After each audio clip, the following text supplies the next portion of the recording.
Mind sciences, or the study of human behavior in relation to the mind, is the newest of all the arts. It's less than 100 years old.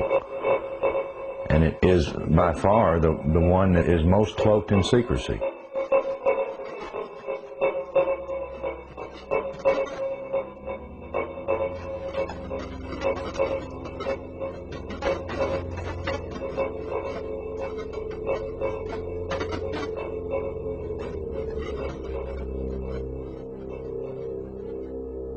The origins of psychological warfare were in Nazi Germany, and in the Nazi ideology they had something that was called Weltanschauungskrieg, which means worldview warfare. The idea for them was imposing the Nazi worldview on the countries that they had occupied. The Americans picked up this idea, created an American version of it, and called that psychological warfare.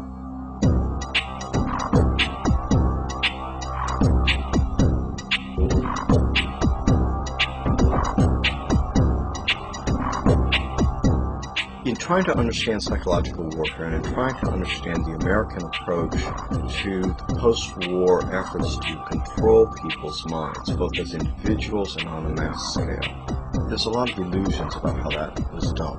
Were Nazis involved in that process? Yes, they were. Project Paperclip was a United States government-sanctioned CIA operation for the importation of Nazi and fascist scientists into the United States.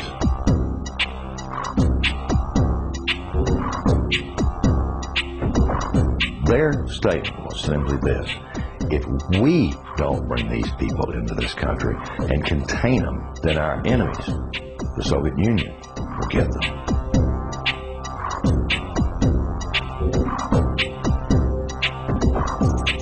The first wave was to bring these scientists. There was 700-odd propulsion scientists, and then there were some 600 and some odd mind sciences people that they brought in. The CIA was given the responsibility of actually placing the individuals out of Project Paperclip into the military-industrial complex, including our colleges and universities.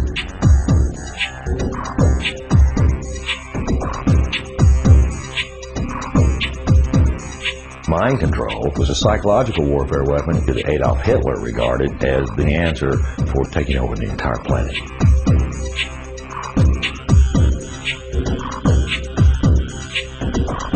The name for the mind control research in this country was MK Ultra. MK Ultra was one program of a series of programs that came out of the CIA to experiment with different types of mind control, using drugs, using electroshock, using insulin shock, and other techniques.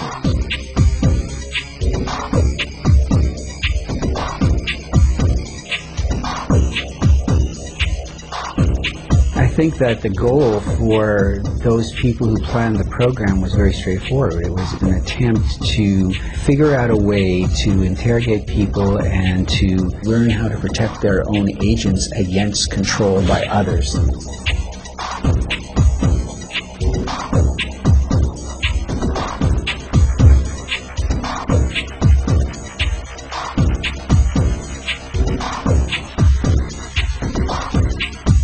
If you put someone in a position of being disabled by not feeding them or not allowing them to sleep or overwhelming them with sound, if you use massive shock treatment and you give people massive doses of drugs such as PCP or mescaline or amphetamines or LSD, and if you put them in periods of darkness where they can't predict from one minute to another what is going to happen next, so they're always dreading, there's no consistency to sort of what's going to happen, anybody can be put in a position of being open to brainwashing.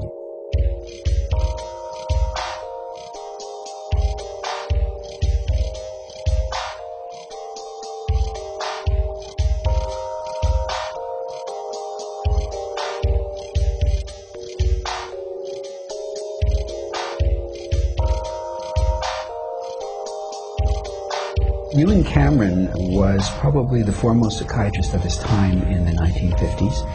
He was using high-tech sound techniques. He was using multiple kinds of loop recorders to force people to listen to recorded messages 24 hours a day for weeks on end to basically destroy people's thinking patterns.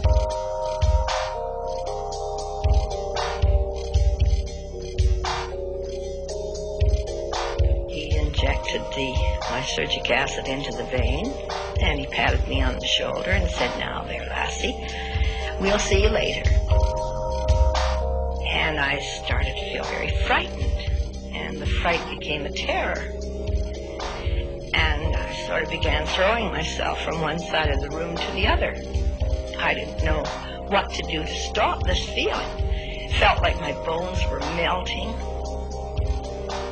that I just didn't know who I was anymore.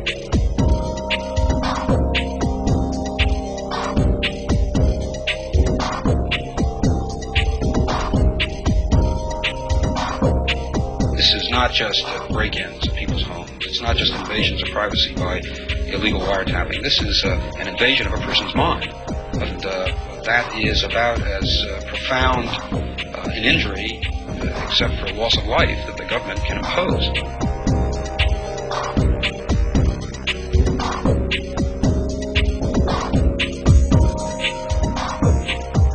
This was a post-Nazi program, if you will. It was an Americanization. I've often made the statement, and I still make it flippantly. The Nazis didn't lose the war. They just had to move. Now it's 50 years later.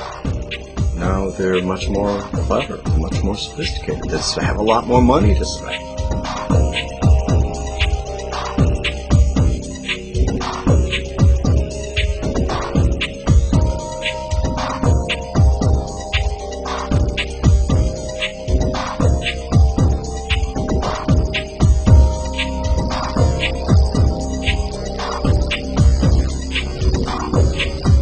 His motor coordination was disrupted because of the compound's effect.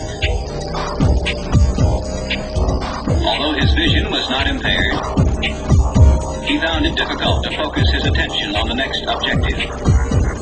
His physical actions were noticeably slower. He felt compelled to disobey his instructions. Did Sergeant Ditches give you any instructions about what you were supposed to do tomorrow? Tomorrow?